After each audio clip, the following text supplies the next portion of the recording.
26वीं आईनी तरमीम के मामले पर मौलाना फजल रहमान को मनाने की कोशिश जारी। Chairman People's Party Bilawal Bhutto Zardari की 24 घंटे में सरबराह JUI मौलाना फजल रहमान से दूसरी मुलाकात।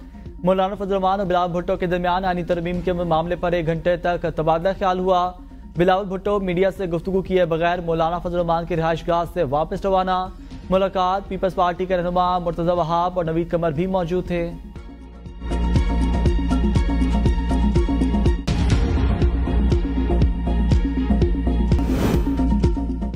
आईनी तरमीम का मामला, मौलाना फजल रहमान का घर एक बार फिर राब्तों का मरकज। हामिद खान, अली जफर, सलमान अकरम राजा पर मुश्तमिल PTI वफ्द की मौलाना फजल रहमान से फिर मुलाकात। मौलाना फजल रहमान की जानिब से PTI वफ्द को शाया भी दिया गया। मुलाकात के दौरान हुकूमती वफ्द भी मौलाना फजल रहमान के घर पहुंचा। इसहाक डार और नवीद कमर मौलाना से आईनी तरमीम पर सलाह मशवरे के बाद वापस रवाना हो गए।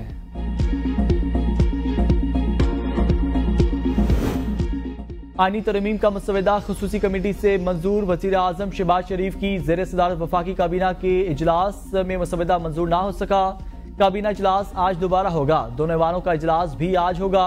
सेनेट का इजलास सुबह 11 बजे के बजाय दोपहर 12:30 बजे, कौमी असम्बली का इजलास दोपहर 3 बजे फिर होगा। मंजूर शुदा आईनी तरमीम का ड्राफ्ट सामने आ गया। ड्राफ्ट के मुताबिक चीफ जस्टिस की तकर्री 3 साल की मुद्दत के लिए होगी। चीफ जस्टिस 3 साल मुद्दत पूरी करके रिटायर हो जाएंगे, चाहे रिटायरमेंट की उम्र ना हो। 3 सीनियर जजों में से एक को चीफ जस्टिस बनाने की तजवीज। चीफ जस्टिस की तैनाती पार्लियामेंट की खसूसी कमेटी की सिफारिशात पर होगी। सीनियर जजों में से एक के इंकार पर अगले सीनियर जज का नाम शामिल किया जाएगा। पार्लियामेंट की खसूसी कमेटी में 8 अरकान कौमी असम्बली और 4 अरकान सेनेट से होंगे।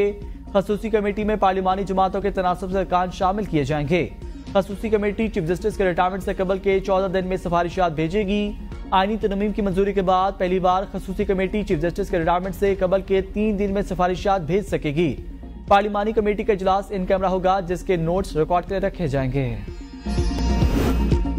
मखसूस नशिस्तें PTI ही को मिलेंगी। मखसूस नशिस्तों के केस में सुप्रीम कोर्ट के 8 जजों ने दूसरी वजाहत जारी कर दी। इलेक्शन एक्ट में तरमीम से 12 जुलाई का फैसला गैर मौसर नहीं हो सकता। तरमीम और माजी से तलाक करके सुप्रीम कोर्ट का फैसला खत्म नहीं किया जा सकता। इलेक्शन कमीशन सुप्रीम कोर्ट के फैसले पर अमल दरामद का पाबंद है। सुप्रीम कोर्ट ने इलेक्शन कमीशन और PTI की दरख्वास्त पर वजाहत जारी की। अक्सरियती जजेस का अपनी वजाहत इलेक्शन कमीशन को भिजवाने का हुक्म। इलेक्शन कमीशन सुप्रीम कोर्ट के फैसले पर अमल दरामद का पाबंद। इलेक्शन कमीशन सुप्रीम कोर्ट के फैसले पर मनोन अमल करे। किसी कानून को बुनियाद बनाकर इलेक्शन कमीशन सुप्रीम कोर्ट के फैसले के खिलाफ वर्जी नहीं कर सकता। इलेक्शन कमीशन की कानूनी टीम की इलेक्शन एक्ट पर अमल करने की हातमी तजवीज। चीफ इलेक्शन कमिश्नर की ज़ेर सदारत मुशावरती इजलास। कानूनी टीम ने कहा, पार्लियामेंट के मंजूर करदा कवानीन पर अमल दरामद हर इदारे पर लाजिम है।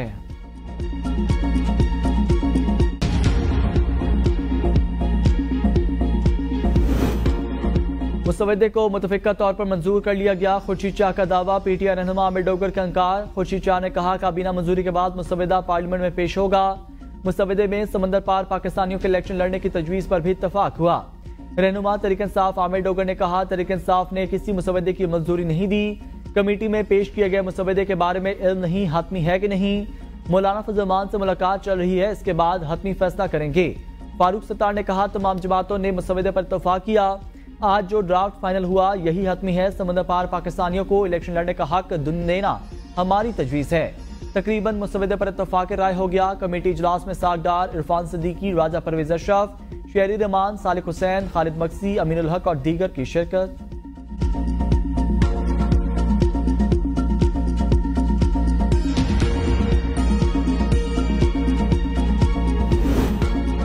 आर्टिकल 191A का इजाफा करके आईनी बेंच बनाने का इख्तियार चीफ जस्टिस के बजाय जुडिशल कमीशन को देने की तजवीज। ड्राफ्ट के मुताबिक सुप्रीम कोर्ट के आईनी बेंचेस की तश्कील और मुद्दत का तयन जुडिशल कमीशन करेगा।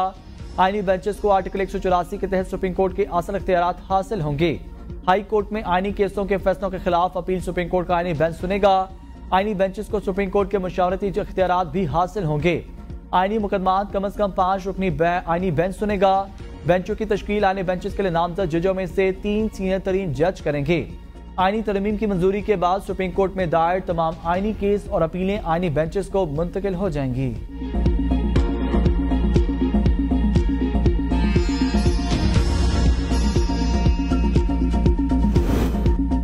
हालत जंग का माहौल बेहतर करने में मौलाना बिलावल ने किरदार अदा किया। PTI रहनुमा आमिर डोगर कहते हैं, जस्टिस मंसूर अली शाह को चीफ जस्टिस बनने से रोकने के लिए यह सब किया जा रहा है।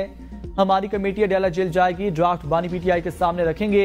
इस वक्त भी हमारे और मौलाना के अरकान इनके कब्जे में हैं। शेख वकास अकरम कहते हैं, आज पार्लिमानी कमेटी में सिर्फ आमिर डोगर मौजूद थे। सीनियर तरीन जज ही चीफ जस्टिस होना चाहिए। आईनी तरमीम का मसवदा मुतफिका तौर पर मंजूर नहीं हुआ। आईनी बेंच की तश्कील पर भी हमारे तहफ़्फ़ुज़ात हैं। हुकूमत अपनी मर्जी का चीफ जस्टिस लाना चाहती है। हमारे पास मौलाना का मसवदा है जो पिछले मसवदों से बेहतर है। हुकूमती मसवदे से बिल्कुल इत्तफाक नहीं करते।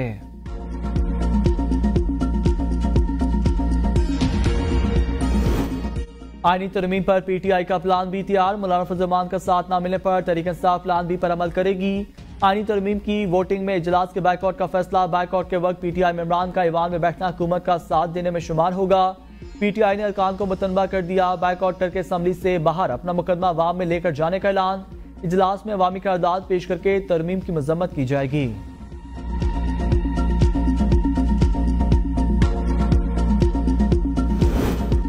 मुजवजा आईनी तरमीम के तहत काबीना की सदर या वज़ीर आज़म को भेजी गई सिफारिशात पर अदालत नहीं पूछ सकेगी। आर्टिकल 175A में तरमीम से जुडिशल कमीशन अरकान की तादाद बढ़ाने की तजवीज़। जुडिशल कमीशन में चीफ जस्टिस के साथ सुप्रीम कोर्ट के 4 सीनियर तरीन जज शामिल करने की तजवीज़। वज़ीर कानून, अटॉर्नी जनरल और पाकिस्तान बार का नामजद वकील जुडिशल कमीशन का रुकन होगा। जुडिशल कमीशन में कौमी असम्बली और सेनेट के 2 अरकान शामिल करने की भी तजवीज़। कौमी असम्बली और सेनेट के एक रुकन का ताल्लुक हुकूमत से, एक का ऑपोजिशन से होगा। जुडिशल कमीशन को हाई कोर्ट के जजों की कारकर्दगी जांचने का इख्तियार देने की तजवीज़। जुडिशल कमीशन सालाना बुनियादों पर हाई कोर्ट जजों की कारकर्दगी का जायजा लेगा। खराब कारकर्दगी पर जुडिशल कमीशन जज को बेहतरी के लिए मोहलत देगा। अगर हाई कोर्ट जज मोहलत के बावजूद कारकर्दगी बेहतर नहीं करता तो judicial commission report supreme judicial council को भेज देगा। सेनेट के टेक्नोक्रेट रुकन बनने की अहलियत वाली खातून या गैर मुस्लिम 2 साल के लिए जुडिशल कमीशन का रुकन होगा। खातून या गैर मुस्लिम रुकन जुडिशल कमीशन की नामजदगी स्पीकर कौमी असम्बली करेंगे।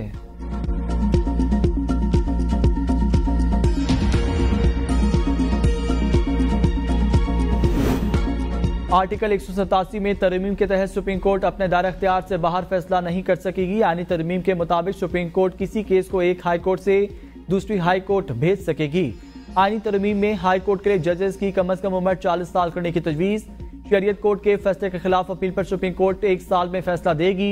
आर्टिकल 209 में तरमीम के तहत सुप्रीम कोर्ट या हाई कोर्ट के जज को हटाने की वजूहात में तब्दीली की तजवीज़। सुप्रीम कोर्ट या हाई कोर्ट के जज को सुप्रीम जुडिशल काउंसिल की मंजूरी के बाद ही हटाया जा सकेगा। सुप्रीम कोर्ट या हाई कोर्ट के जज को हटाने के लिए गैर तसल्ली बख्श कारकर्दगी भी वजह करार देने की तजवीज़। जज को जिस्मानी या ज़हनी माजूरी या मिसकंडक्ट की बुनियाद पर भी हटाया जा सकेगा। तरमीम के बाद नए रुकन के तकर्रुर तक रिटायर्ड चीफ इलेक्शन कमिश्नर या मेंबर कमीशन ओहदे पर काम कर सकेगा। इस्लामी नजरियाती काउंसिल की रिपोर्ट पर पार्लियामेंट में 1 साल के अंदर बहस की जाएगी। वफाकी हुकूमत कंटोनमेंट बोर्ड को टैक्स, सर्विसेज फीस और टॉल वसूल करने का इख्तियार दे सकेगी।